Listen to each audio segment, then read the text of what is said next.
Hello dear friends, मैं आप सभी का अपने चैनल में स्वागत करता हूं। ये रहा हमारे चैनल का नाम आसान क्लासेज। ठीक, तो देखिए आज का हमारा सब्जेक्ट है बायोलॉजी। तो बायोलॉजी में हम आप सभी को क्लास 10th का पढ़ाएंगे। तो उससे पहले हम आपको बता दें कि हमारा आज के बाद से जो भी वीडियोज अपलोड होंगे वो सभी वीडियोज़ सुबह 5:30 यानी सुबह में 5:30 5:30 बजे मॉर्निंग में अपलोड करेंगे।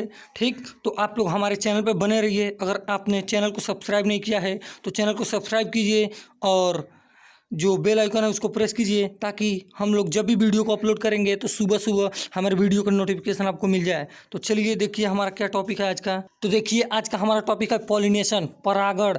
परागण किसे कहते हैं, क्लास 10th में ये है और बहुत ज़्यादा इंपॉर्टेंट भी है, ये पूछता भी है। तो देखिए हम आपको परागण समझाने के लिए पहले आपको एक फिगर देखना पड़ेगा। तो देखिए हम फिगर यहाँ पे बनाते हैं। तो देखिए हमने फिगर बना दिया है और फिगर में देखिए ये एक पुष्प का फिगर है। तो उसमें हम लोग इसको और ये जो है पार्ट, इसको लेकर के हम अलग बताते हैं। देखिए हमने जो अभी आप सभी को पुष्प का फिगर दिखाया, उसमें से जो चीज़ें ज़रूरी थी परागण के लिए उसको हमने अलग बना लिया है। तो देखिए ये क्या है, एंथर, इसको कहा जाता है परागकोश। ठीक, तो परागकोश है। तो देखिए जैसे कोष का आप लोग सुने होंगे कि जैसे धन रखने का भी वो कोष होता है, वैसे ही पराग कोष है। मतलब इसमें क्या होंगे, परागकण होंगे। तो ये देखिए उसको हमने, ये जो छोटा सा है इसको हमने बड़ा करके बताया है कि इसमें पोलन ग्रेन रहते हैं। क्या रहते हैं, परागकण रहते हैं। और जो परागण आप लोग पढ़ रहे हैं उसमें परागकण और ये रहा वर्तिकाग्र, इसका इंग्लिश होता है स्टिग्मा।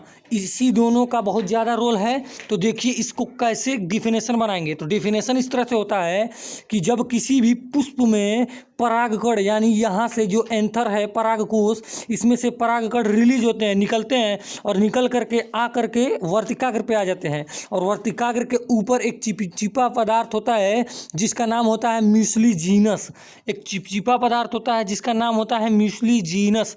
अधिकतर बायोलॉजी में सभी चिपचिपे पदार्थों को म्यूसिलीजीनस ही कहा जाता है। तो आप लोग म्यूसिलीजीनस को याद रखिएगा, नोट कर लीजिएगा। क्योंकि अगर आपसे किसी चिपचिपी पदार्थ का नाम पूछ दिया जाए और अगर आपको नहीं मालूम हो, तो वाइवा में अगर पूछ दिया जाए आपको नहीं मालूम हो, तो आप म्यूसिलीजीनस कह देंगे, तब भी आपका माना जाएगा। इसीलिए म्यूसिलीजीनस को आप लोग नोट डाउन कर लीजिए। तो देखिए हम आपको अब इसका डेफिनेशन लिख करके बताते हैं।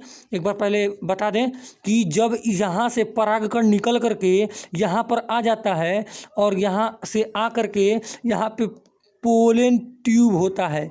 ठीक, एक नली ऐसे आई रहती है और यहाँ जो अंडा होता है उसका निषेचन होता है, तो उसी को कह दिया जाता है परागण, इस पूरी क्रिया को। और ये जो क्रिया है ये एक ही पुष्प पर भी हो सकती है या अलग अलग पुष्पों में, अलग पुष्प का ये होगा परागकण और अलग पुष्प का स्टिग्मा, उन दोनों का भी हो सकता है। तो इसीलिए परागण को 2 भागों में बांटा गया।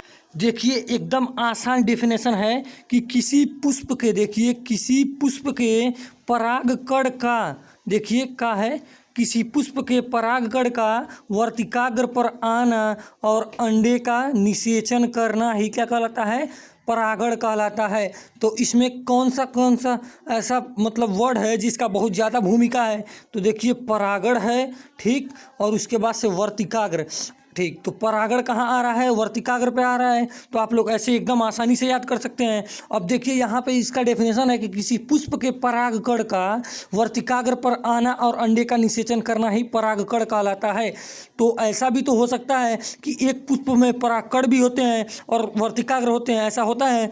तो ऐसा भी तो हो सकता है कि उसी पुष्प का परागकण हो उसी वर्तिकाग्र पे चला है, तो उसको क्या कहेंगे, उस परागण को। और अगर दूसरे पुष्प का परागकण और दूसरे पुष्प का वर्तिकाग्र आपस में मिल जाए तब क्या कहेंगे। तो इसीलिए परागण को 2 भागों में बांटा गया है, 2 भागों में। ठीक, पहला हो जाएगा यहाँ पे कि स्वपरागण जिसकी इंग्लिश होती है self pollination.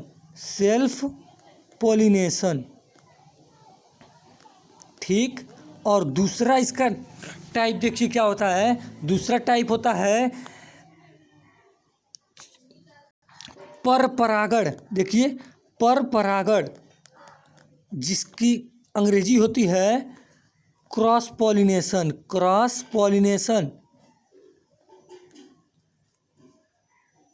Cross pollination.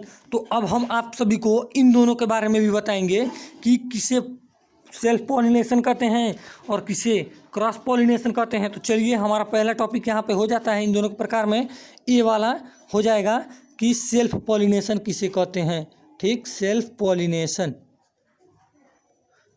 Self pollination. देखिए सेल्फ पॉलिनेशन स्वपरागण किसे कहते हैं, तो उसका डेफिनेशन हमने यहाँ पे लिख दिया है। तो देखिए हो जाएगा कि जब किसी पुष्प का परागकण, जब किसी पुष्प का परागकण उसी, देखिए यहाँ पे उसी बहुत ही इम्पोर्टेंट वर्ड है कि उसी, यानी जो पुष्प है उसी पुष्प के वर्तिकाग्र पर चला जाए तो उसे क्या कहते हैं, स्वपरागण कहते हैं। ठीक, अब देखिए एकदम आसान है कि स्वपरागण, स्व माने स्वयं होता है। ठीक, तो स्वयं अगर कहा जाता है कि अपना काम स्वयं करें तो वो कार्य खुद को करना पड़ता है। तो यहाँ पे स्व है मतलब कि स्वयं के, यानी इसमें परागण होगा तो किसी दूसरे पुष्प की आवश्यकता नहीं है, अकेले वही कर लेगा परागण। ठीक, वही पुष्प। ठीक, अब देखिए यहाँ पे बी वाला हमारा क्या टाइप था, बी वाला टाइप था कि क्रॉस पॉलिनेशन किसे कहते हैं, क्रॉस पॉलिनेशन। तो देखिए क्रॉस पॉलिनेशन, अब इसका डेफिनेशन क्या होगा, देखिए हमारा ये रहा क्रॉस पॉलिनेशन यानी पर परागण का डेफिनेशन कि जब किसी पुष्प का परागकण किसी दूसरे, देखिए यहाँ पे ये जो दूसरे और किसी दूसरे पुष्प के, ये बहुत ही किसी दूसरे इंपॉर्टेंट यहाँ पे वर्ड है।